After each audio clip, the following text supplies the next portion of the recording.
Good afternoon. Welcome back to the B&H Virtual Event Space. Today we're joining John from Focusrite, part 2, Mastering the Art of Music Creation. Today's the part I'm excited for, John. I told you this in the green room. We're going to be getting into some levels, some compression, some EQ, all the stuff that I don't understand. So first, I want to welcome you back. How's it going, man? Great. It's great to be here. Doing well. Good to have you on. For those of you who missed part 1, we're going to drop the link in that so you can get caught up on it. But again, this is a 3-part series with John D. Nicola from Focusrite, who's going to be taking us through, you guessed it, music creation. No secrets there. John, I'm going to turn it over to you and remind everybody, if you do have any questions at all, feel free to get them into the comment section. Check us out on YouTube at B&H Event Space on there. If you're watching them there already, well, you already found us. John, take it away, and I'll see you in a bit for some Q&A. All right. Thanks, Derek. All right. Hello, everyone. Good to be back again. We had a good time last week getting started on creating a song from scratch. So I'm going to go ahead and share my screen and kind of get us refreshed on where we were there. So I'm going to share my Pro Tools window here. And so this is our session from last week. Like Derek said, if you did miss last week, you can go ahead and find that on the B&H Event Space YouTube. Definitely do that. And so what we did last week was we basically started a track from scratch. So we created a new session in Pro Tools. We brought in some virtual instruments, from drums, bass, keyboard. And then we actually recorded some guitar parts, a couple of electric guitars and an acoustic guitar part. And so I have all these tracks here, and the session is pretty much unchanged from last week, except I did bring in some vocals that I recorded so that we have some vocals to work with in our mixing phase. So I'm just going to play this real quick just to give you an idea of where we left off. And yeah, here's a few seconds of our track from last week.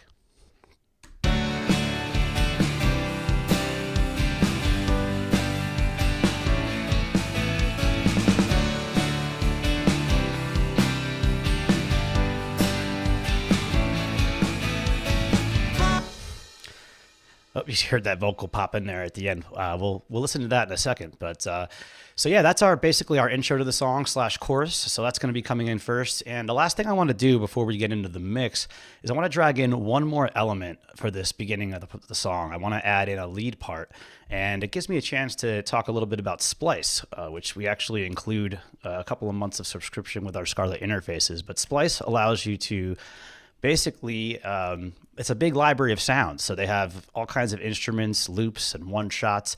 And so this is a really great way to make music. I think we've talked about this a little bit last week, where if you're not a musician or maybe there's just some instruments that you don't play, this is another way that you can go ahead and add things to your tracks or even create a track from scratch. There's plenty of songs that you've heard on the radio and otherwise that have probably created just with Splice sounds. So you can create a whole track with this.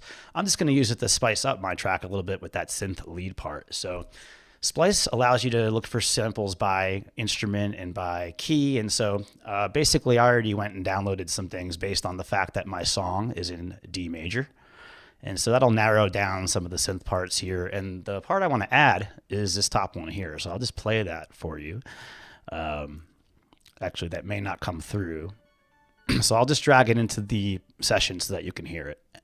And so I have a track I already created. It's a stereo track. So if you have a stereo track, I can take this stereo sample and just drag it right into the session. So just so you can hear that, I'll play that for you.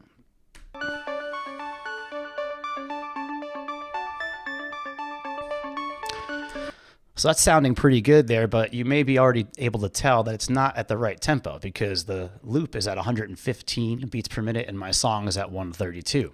So different DAWs or digital audio workstations will handle this differently, but basically you need to be able to stretch this clip or collapse it to the right BPM. So in Pro Tools, I'm going to go to my elastic properties and I'm just going to tell Pro Tools that this clip is at 115.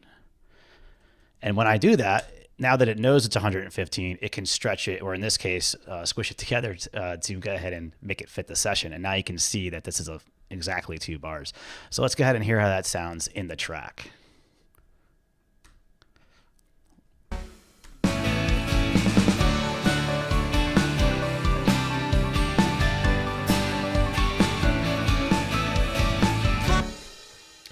So just like that, I was able to drag in a really cool synth part without having to play it myself. Just had to get something in the right key and then make sure that Pro Tools stretched it to the proper tempo. And so we have that in there as a nice little intro. And then we also have some vocals here for our chorus. So I kind of like what we have to work with. I think this is enough to get into some mixing. So let's go ahead and do that. So the first thing we're going to do, there is one more step that I want to talk about with these vocal parts. Most productions, modern productions that you hear today, usually have some form of tuning on the vocal. I'm going to play this vocal for you right now without anything on it, and you're going to notice it's definitely a little bit pitchy sounding. We wanted to make sure, when we recorded these, I wanted to make sure for this example you could hear it. So, but yeah, we're going to play these now, and you'll hear that, and then we'll fix it up.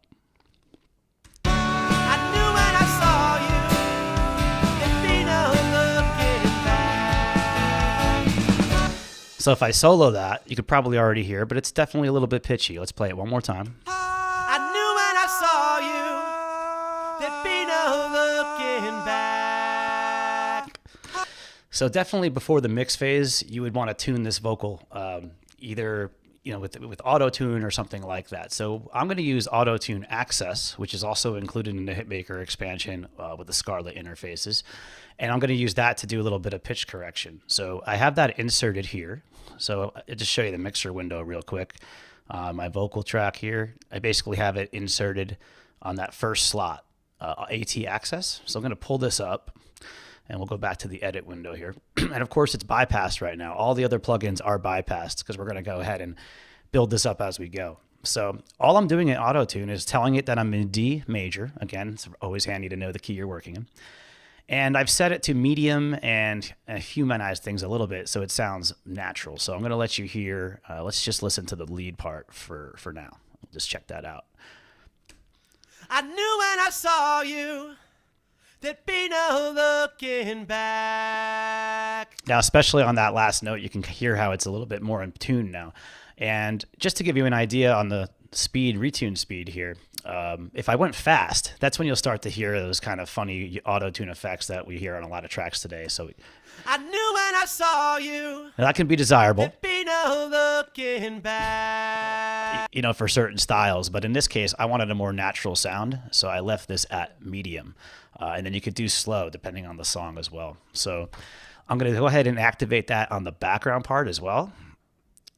And I'll just unbypass it, and then you can hear how this vocal sounds now. I knew when I saw you, there'd be no looking back. We've had so many good times, and we haven't started yet. So that's a lot better. Let's hear it with the music real quick.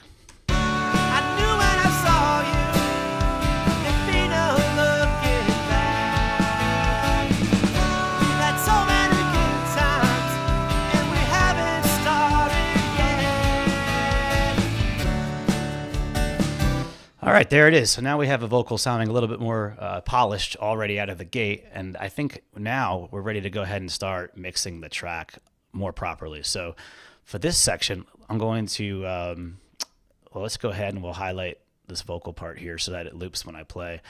And I'm going to go to my mixer window. And we're going to start off by, first thing I'm going to do is start this mix kind of over again. So you can see right now, I'm clipping my master fader mix bus here. I have some faders that are, this is at +6, which isn't really desirable. So I'm just going to reset this mix because this was kind of set up for the tracking session last week, and I wasn't paying attention to my levels and everything like that. So the fastest way to do that is I'm going to go highlight all the faders in my group and just pull everything down. And I'll go unhighlight that group again. And so here we are. And what I'm going to do is, of course, I'm going to bring this master fader back up because we definitely want that. And there we go. There it is. You can hold Command to get a more exact position on that fader too. And so I'm going to bring up all these tracks one at a time. And as I do so, I'm going to make sure I have some headroom here. So I'm going to try to peak around -6, maybe -3 dB by the time I'm done. So it might be a little bit quieter than you expect, but we want to have headroom here. It's really important for a few reasons. Number one, I want to be able to add some processing, which may change volume levels a little bit. But then I also may want to just be able to turn tracks up later on. And then most importantly, for the mastering phase, which we're going to talk about next week, you want to leave some headroom in there so that you have, some places to go as far as controlling dynamics in the mastering stage. So that being said, let's go ahead and bring these faders back up again. The only thing I'm going to do besides volumes is I'm also going to do some panning, specifically on the 2 guitar parts, because I did do 2 electric guitar parts last week, pretty similar parts, but if you pan them opposite each other, you'll get a nice wide guitar sound. So you'll hear that happening as we go. So let's start with the drums, and we'll start playing from there.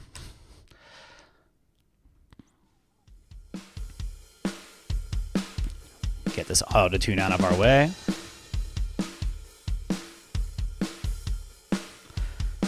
All right.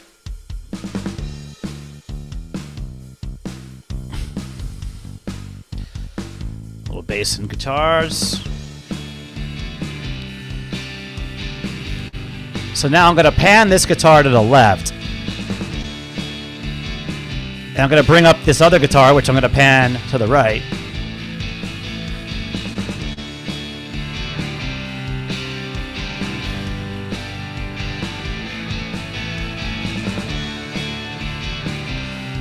All right, let's bring the acoustic guitar in. I'm going to pan the acoustic right, and I'm going to bring it in just so you can barely hear it.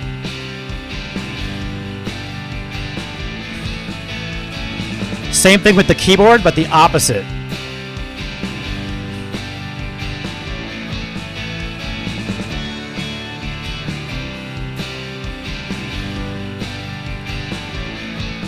All right, that sounded pretty good. Let's bring the vocals in.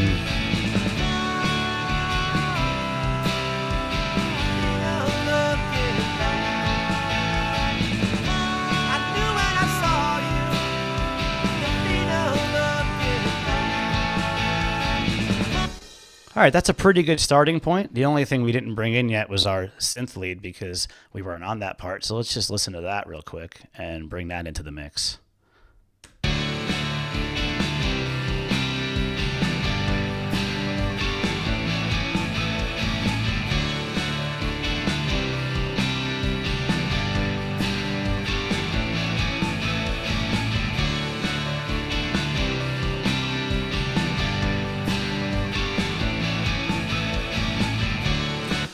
All right, so already we can hear the track is really starting to fill up a little bit just by panning some of these things a little bit left and right with like those 2 guitar parts, the acoustic guitar and the keyboard creates space in my mix so that sounds aren't kind of overlapping each other and just makes the mix sound a lot wider as well. And so that's a really popular technique is for guitars especially. You can record a guitar part 2 different times like I did in the session last week, pan them opposite each other, and then with the assistance of some EQ, like we're going to do in a moment here, you can get a really nice wide guitar sound relatively easily. So now that we have everything pretty much balanced, we have some panning happening, everything's sounding pretty decent, let's start talking about processing. So we'll get into, we'll start with EQ or equalization. So like I mentioned before, I have a bunch of plugins here that are not activated, so we'll kind of activate them one at a time as we discuss it. So pulling up my 7-band EQ here. Now, some of you may be familiar with this plugin. It's been around for a long time. It's the Pro Tools basically kind of stock EQ.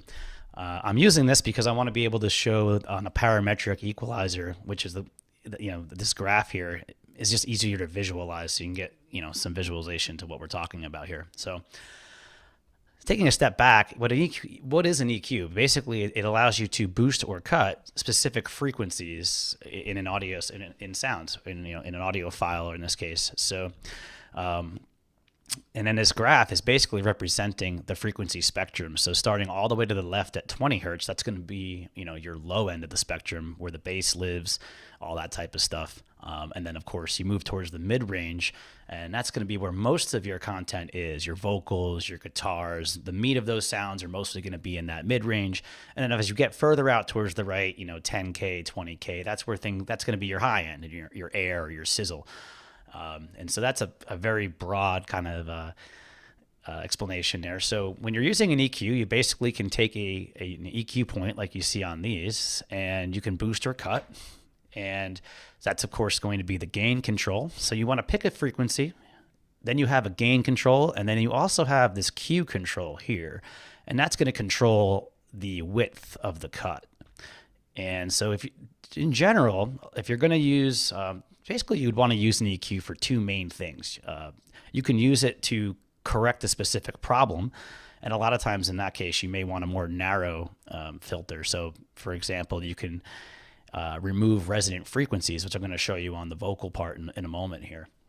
Or you may just want to do overall tone shaping, and that's kind of what's happening on this guitar with these wider cuts in this case.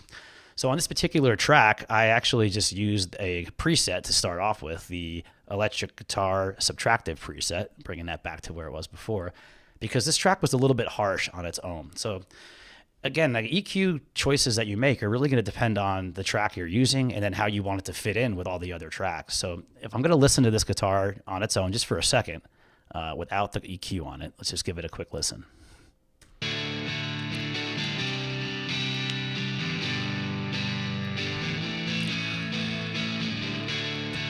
So sounds pretty good there. I just wanted to take some of those harsh mid-range out of that sound a little bit. And so that's what we're doing here on the EQ. So I'm going to turn this on and off so you can kind of hear that. So this is on.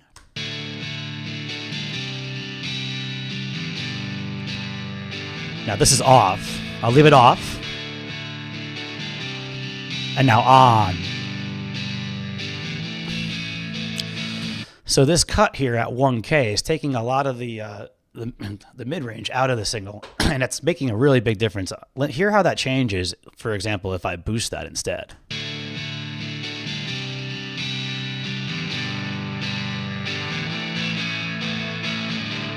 Pretty significant change.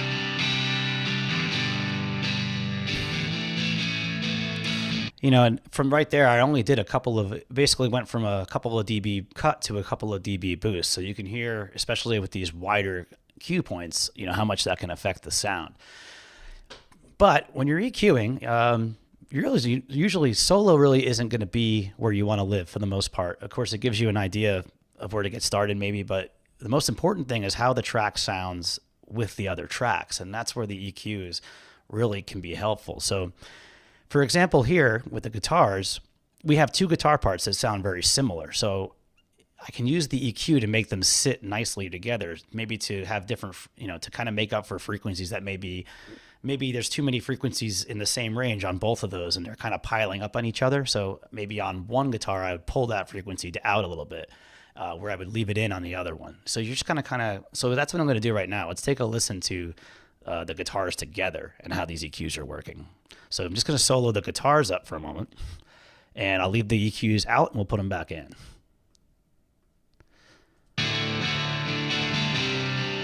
Oh, that's out.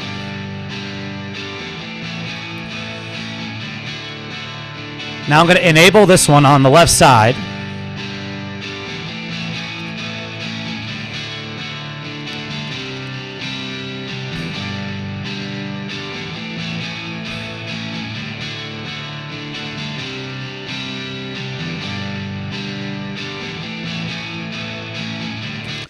So I didn't get the chance to show you on the other guitar the differences, but basically on that guitar, I did trim some of the harshness off on the top end a little bit. And then I gave a little bit of a boost here around 200 hertz or so to give a little bit more bass, a little bit more beef to it. So let's listen to just that so you can hear it. And you'll hear a big difference when I bypass.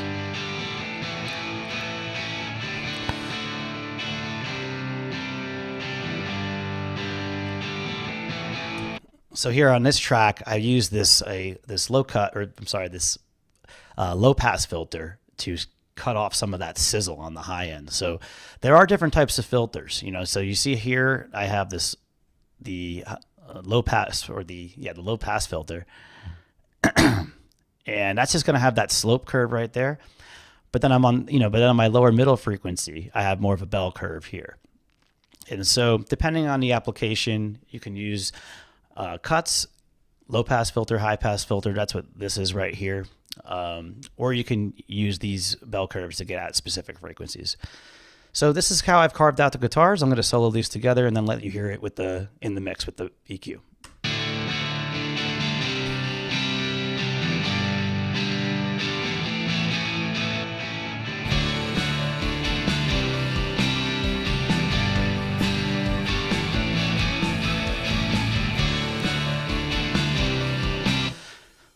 And so the guitars are sitting a little bit nicely together. It's a pretty subtle difference. So I know some of this might not translate too well over Zoom, but hopefully you can get an idea of, by basically carving out some of these different frequencies, these guitars are sitting nicely together now.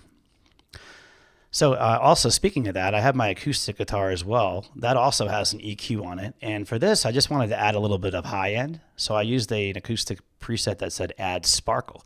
And so what it gave me was this little really wide boost at around 5K.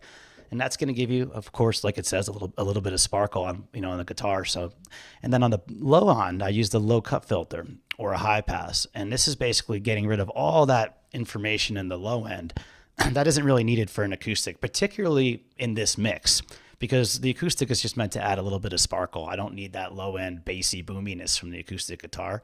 And so I can use the low cut filter to get rid of that.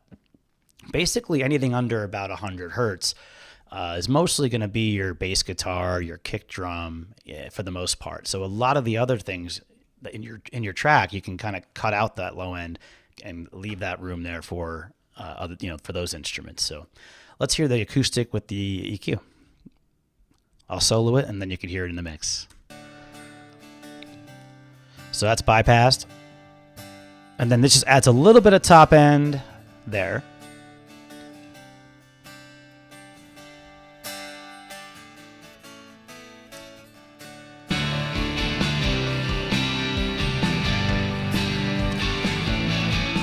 So you can just hear that guitar is peeking out on the right side just a little bit. And that's exactly how I want it.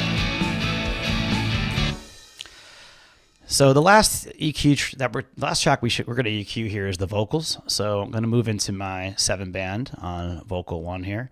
And then let's move our loop to where the vocals are at. Okay, so on the vocal track, we have a few things going on. If I unbypass this, we have... let me see the right thing here. And okay. So I have it on a add presence for this thing here and for this lead vocal track. And so this is just a preset I pulled up under, I think it was under vocals. Let's see. So add presence. Yeah, there we go. And then so that gave me a nice little boost at around 5K for the presence part of it. And then again, I wanted to pull out the low end here as well. So what I did was I went high pass filter.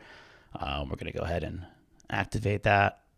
Turn it on, and again, I'm going to set this for a vocal right around like 75 or 80 hertz or so, just to get rid of that low end rumbling. And then this control here will make it a steeper filter, but we're going to keep this around 12 dB. And so let's give a listen to this.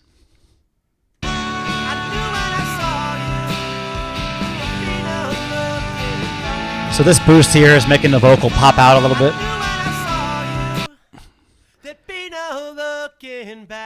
So I'll bypass that. I knew when I saw you there'd be no back on. Back. And then you could hear that it kind of just adds a little bit of sparkle there as well. And another thing I wanted to do on here is, that was actually, I knew that didn't sound right. So let me take a look at this is the vocal 1 track here. So what I was showing you before was my background vocal. And that was why I had a lot of that high-end stuff happening here. But on my lead vocal, I did a couple of different things. On the lead vocal, I wanted to add a little bit of substance to I wanted to get rid of the low end, the super low end, but I still wanted to have a little bit of fullness to the voice. So I added this boost at around 350 hertz. So that's kind of a common thing you can do on a male vocal. If you're thinking it's a little bit boomy or boxy, you could cut there as well. So let's take a listen to how that sounds. I knew when I saw you there'd be no looking back. So if I cut this out, it's going to get really I thin. knew when I saw you there'd be no looking back. So by boosting that a little bit, I knew when I saw you I could warm the vocal up a little there'd bit. be no looking back. And then the other thing I'm doing here with these tighter cue points is I was actually removing some of the room resonance from this recording. And you can get this a lot when you're recording in an untreated space.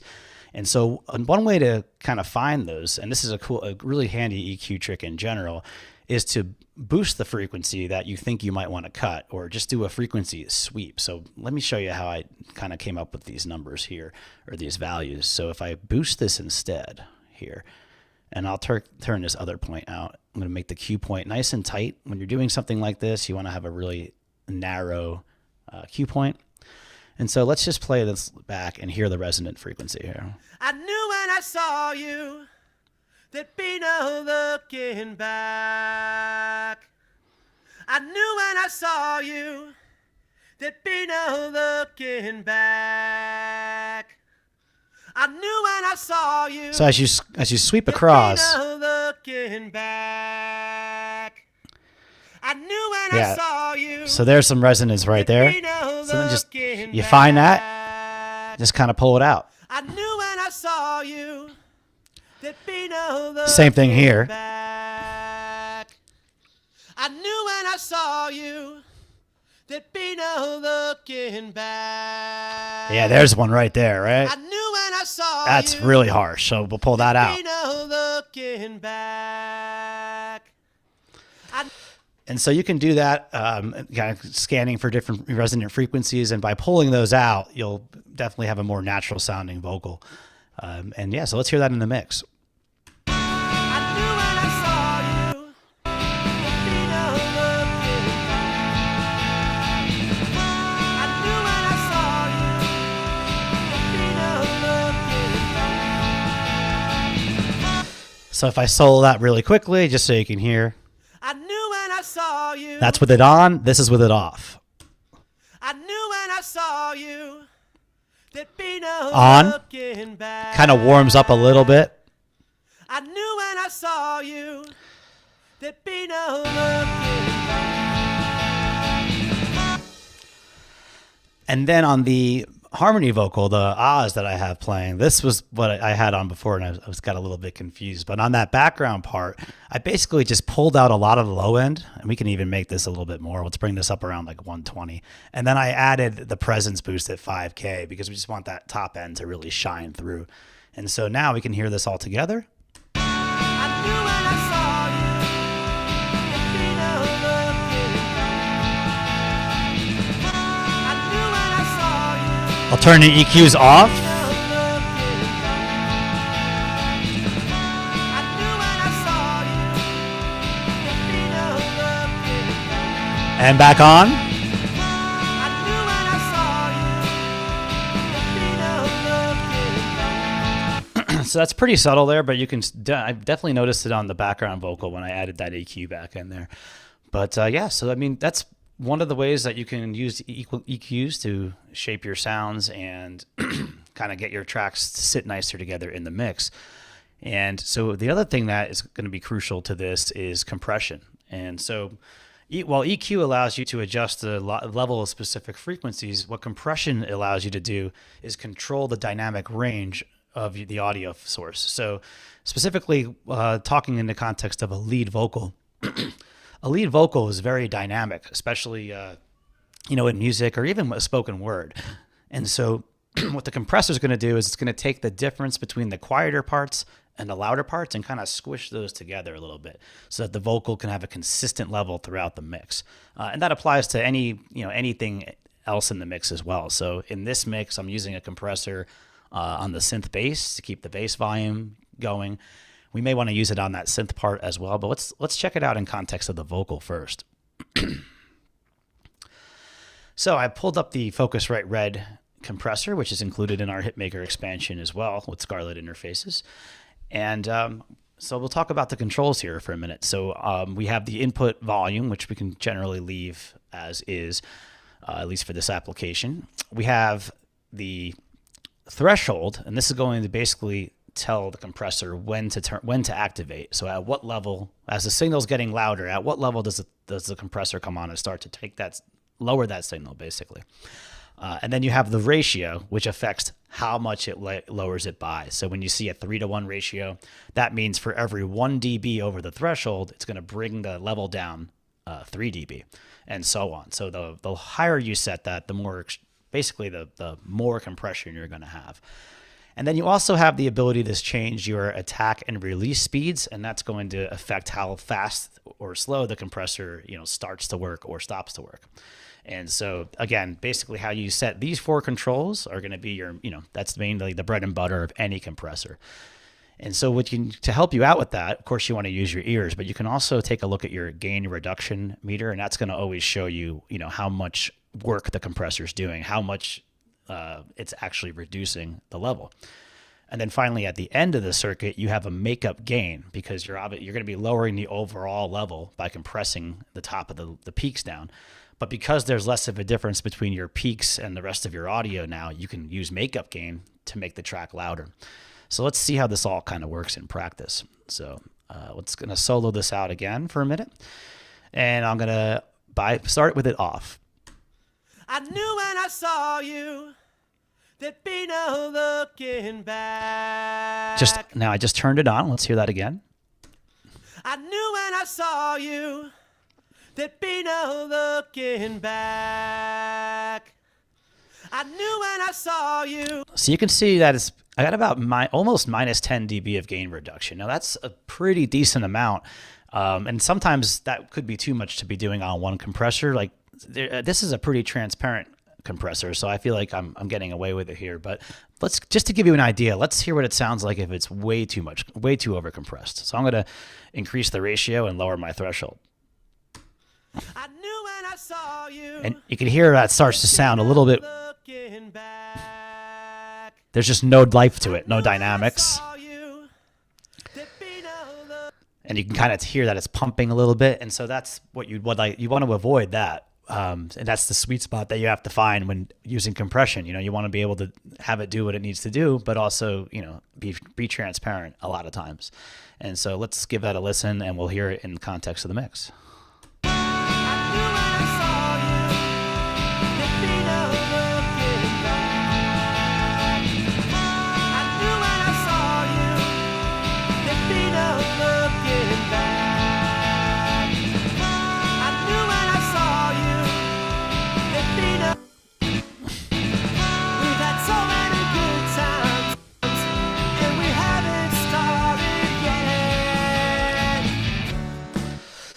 And so you can hear that that's kind of just keeping my levels just a little bit more consistent. If I was to visualize this waveform with the compressor on it, you would see that there wouldn't be nearly as much of a difference between, for example, this peak right here and this little area here.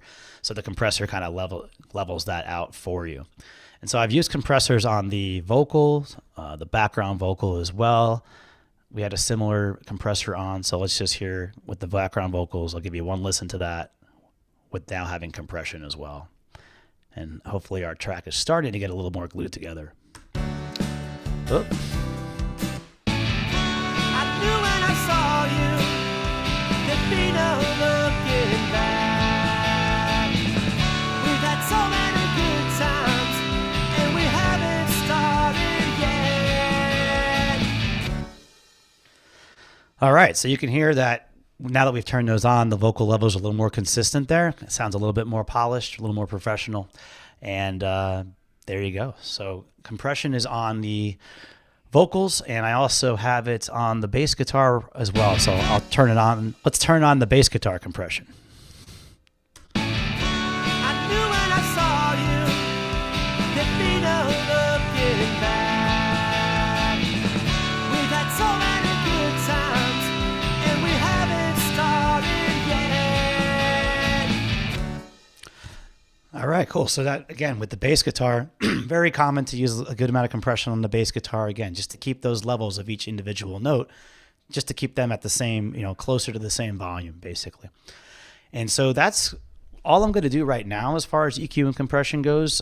Normally you do a lot of EQ and compression on drums, for example. But because we're using addictive drums too, these drums were already professionally recorded and already basically have processing applied. So if I did want to go into addictive drums in particularly, they have a whole area here where you can get in and, basically edit that processing, but it's really set up for you. So that's why I haven't done anything in that case for addictive drums. Same thing on, let's see. And then that was basically it for the processing. Now there's two more things I want to add here to kind of make this sound just a little bit more exciting. One's going to be reverb. I can't believe we haven't touched on reverb yet. So let's go ahead and do that. I'm going to insert a new track. And actually, you might be asking, well, why a new track? Why not just insert it onto the the track that we're working in? You can do that, but by creating what I'm going to call, or what's called an aux track, you can insert the reverb on that aux track, and then you can send multiple things to it. It's just a nice, easier workflow, and then it also allows you to send, for example, in this case, we can send our reverb or our two vocal parts to the same reverb, giving them a similar space. So let's get in here. I have my aux track. I'm going to add on the reverb here. Our LX480 Essentials reverb from Relab. This is a really great emulation of the LX480. And let's load this up here. There it is. And it's got some really great presets in there. I'm a big fan of the hall sound, or what was it? Yeah, it was this a small vocal hall. It's a pretty good preset. And then we're going to set the I/O for this. And Pro Tools is a little bit more steps than some of the other DAWs out there, because I have to kind of patch everything together. So I have this reverb unit. I have to give it an input. So I'm going to go bus 1, 2 is its input. And now I can go to my vocal tracks where the sends are. And we're going to say I want to send this to bus 1, 2. And we'll throw the fader up here. And I want to send this also to bus 1, 2. And we'll throw this fader up here. So now both these tracks are going to go to this reverb right here, and we should hear it. I knew when I saw you, there'd be no looking back. There it is. It's all working. I'm just going to pull that reverb down a little bit. It's a little bit too much. I knew when I saw you, there'd be no looking back. We've had so many good times, and we haven't started yet. I find when I'm doing reverb, I like to set it where I think is good, and then I usually take it down a tiny bit from there, because it's very easy to over add when it comes to effects like reverb.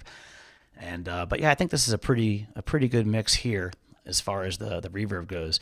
An alternative to using reverb is you could also use delay. A lot of people will use both. And so I could always insert another aux track, add a delay plugin, and add that as well.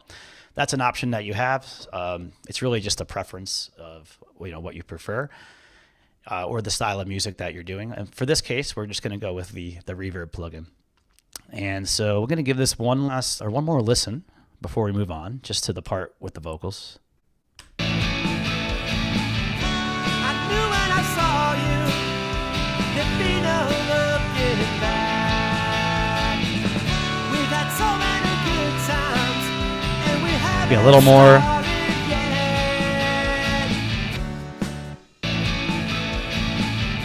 I knew when I saw you, There we go. there'd be no looking back. We've had so many good times, and we haven't. That's a pretty good start. I'm liking how that sounds. I just want to do one more thing to my vocals. So a lot of times when you're in the studio, for recording vocals, especially in a pop track or even a rock song, you'll do a lot more vocal layering, than what we have here. It wouldn't be uncommon for this background part here, for example, to be recorded 3, 4 times and layered on top of each other. So that's probably the ideal scenario, but a lot of times you may have tracks where you don't have that many vocal tracks, and you want to get a similar type of sound, a doubling type of sound. And so our sister company Sonics has a cool plugin for that called the Vox Widener and Vox Thicken. And so I use that on this track as well. So for thicken, it's basically just going to make my lead vocal sound like it's doubled. So I'm going to pull this up. And it's very simple to use. You just have a few different controls here that you can control kind of what the double part sounds like. And so let's check that out. It's pretty noticeable, but subtle, but also, you know, noticeable effect as well. Let's play it. I knew when I saw you, there'd be no looking back. So you can hear how it's a little doubled up. I knew when I saw you, Can add more of it. there'd be no looking back. A little more depth. I knew when I saw you, there'd be no looking back. I knew when I saw you, there'd be no looking back. So that gives us a nice little extra element to that lead vocal, like it would sound like if it was doubled up in the studio.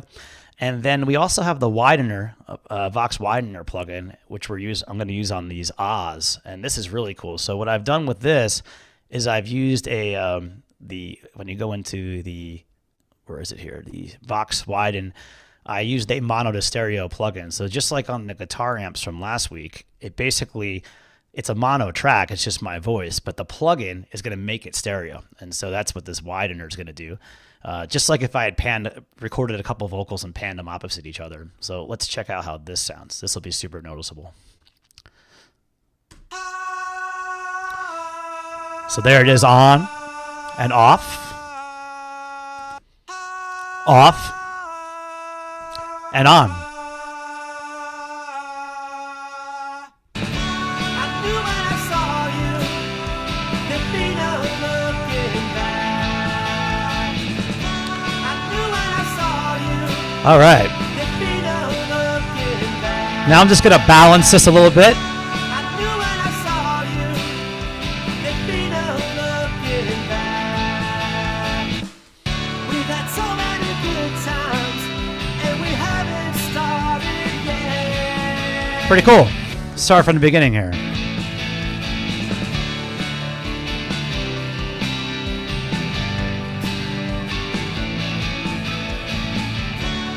knew when I saw you, there'd be no looking back. We've had so many good times, and we haven't started yet. Awesome. So what I was doing there was just kind of adjusting those vocal volumes a little bit because especially with the Vox thickener and widener, it does change the volume of the track a little bit. So I just wanted to compensate there with some moves on my faders. And so that kind of brings me to what would be the later or final, well, one of the final steps of the mix is kind of, now that I have my processing all inserted, my equalization, my compression, all the track levels are basically finalized. And so this would be a time to go back and give the track one last listen and just make sure that the mix is still where you want it to be. And so let's go ahead and listen to that real quick. We'll just start, this time we'll go from the beginning.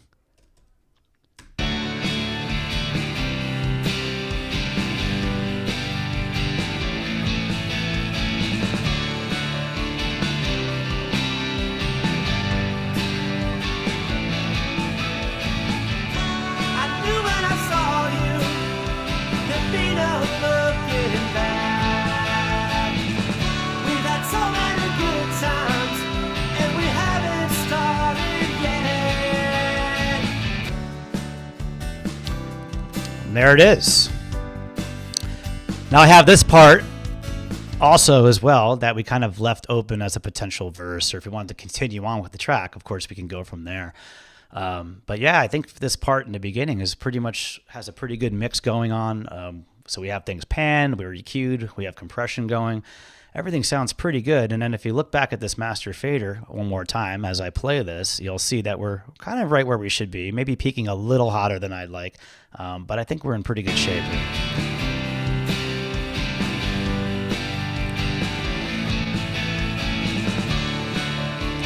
And so when we get into, that leaves us a little bit of headroom for the mastering stage when we get into using, limiters on the output. And that's where we can really bring the volume up, for that release level volume. But we're going to talk about that next week.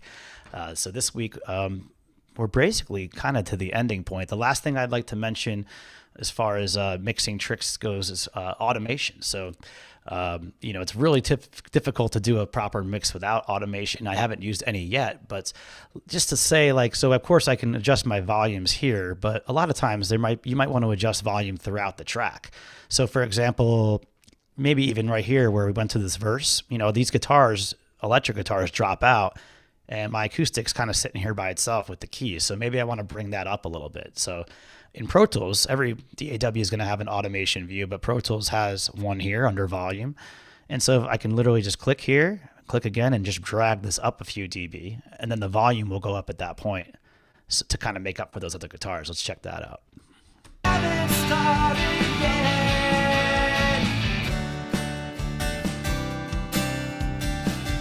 I could do that on the keys too. Let's do that.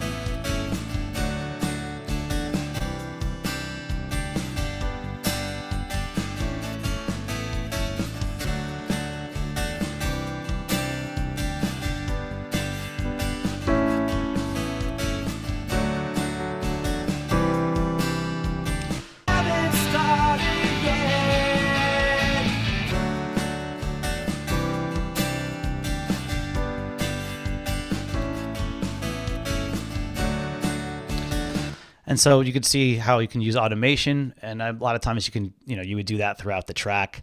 You could do it with your mouse, or you can also use external controllers to ride a fader like you would do on a mixing console and draw that automation in that way. But automation is certainly it's a useful thing that you're probably going to need in your mix as well. So yeah, here we are. We have a pretty good mix here of at least our beginning of our track with our first chorus and intro part there. We have our little synth lead from Splice, a nice little track going. So I don't know if there's any questions, but yeah, we have a few minutes if anyone has anything they'd like to talk about. I know we covered a lot of different things here, so. Wow. I want to thank you first, John. That was awesome. And it really points out all the little things, the little nuances in music, like when just the way things are layered and how there's certain elements that they're lower, but they're still there, and how it adds to the entire, I guess, soup, for lack of a better word. Yeah, no, that makes sense, totally. It's awesome. And I do apologize to everyone who's going to come across me in the next 24 hours, because now the song's stuck in my head. So thanks for putting something catchy on there. I've been singing it in my head the last hour. Yeah, sorry we looped that same thing over and over again, but yeah, that's Danny, I'm in the office tomorrow. Be warned. How much of this, John, is with music creation and the levels? How much is kind of flavor to taste, and how much is, like there's certain things like obviously decibel level. There's like a widely accepted, when you mentioned that at the end, like, okay, it's peaking a little higher than I wanted it to. And there's like that general range. What is it, like -6? -6 you shouldn't peak over, or 12 to 10 people say you should fall in. Yeah, no, I mean, that's a good, I think a lot of it is, I mean, there certainly are, like you said, some accepted, like that would be a main one as far as like you're leaving headroom there, a few dB.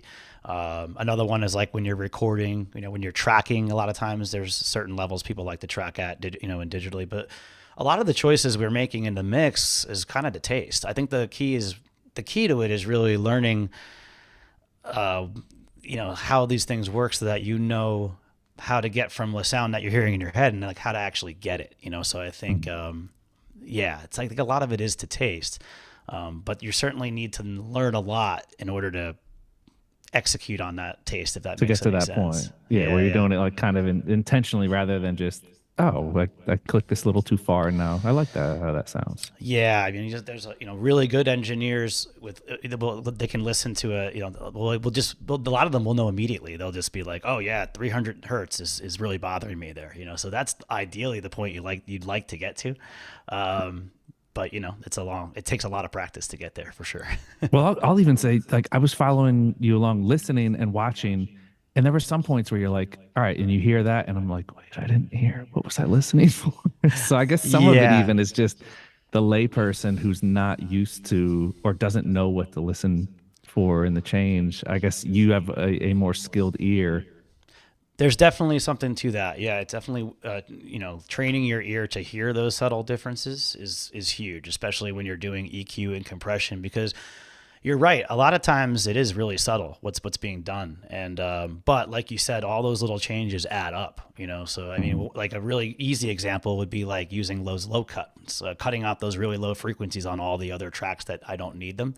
Maybe if I didn't do it on one track, it's not a big deal. But if I'm going to mix with 64 tracks and I have all that information down there I don't need, that could become a problem, that kind of thing. So it all kind of adds in over time. So it's, that's why, in fact, I didn't even do this, but I brought in the pre-mix. So I'm glad you brought that up. Let's listen to the mix before we started, and then we'll hear the end, and hopefully you'll hear that. So if I can, I'll just play that real quick. Yeah, definitely. All right, we'll start with the way it was in the beginning. Okay. Oh, the fader is down from earlier. All right. Okay. So there we go.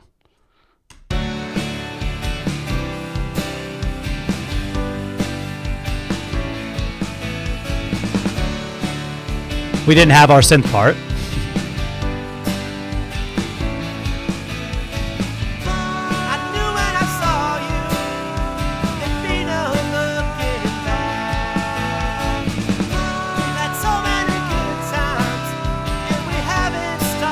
And now that was before, and now this is what we have.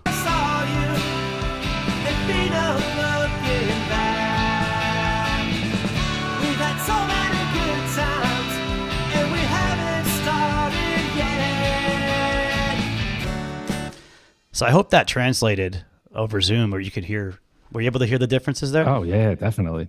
Okay, cool. So that kind of gives you, for the untrained ear, that now you can kind of hear like all those little changes that add up, to a big difference, Yeah, it is. I mean, it really goes from just sounding like when you listen to the premix, it sounds fine. Right. But then after all that, I'm like, wait, when you played it again, I'm like, it sounds flat. Like there's a lot missing. Right. Yeah, exactly. So yeah, I guess that means we did something right here, I think. I think so. Look, I'm still not ready to produce music, so I got to work at this.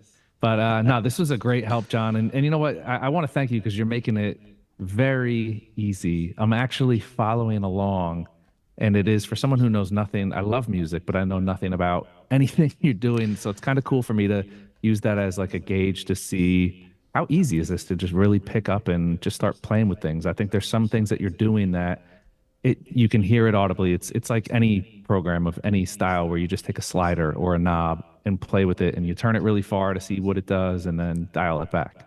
Yeah. And there's a lot of great information out there as well. Like I wasn't super specific on, like, for example, on like particular settings for given instruments, but you can find, tons of videos and articles that kind of dive into those more specific things.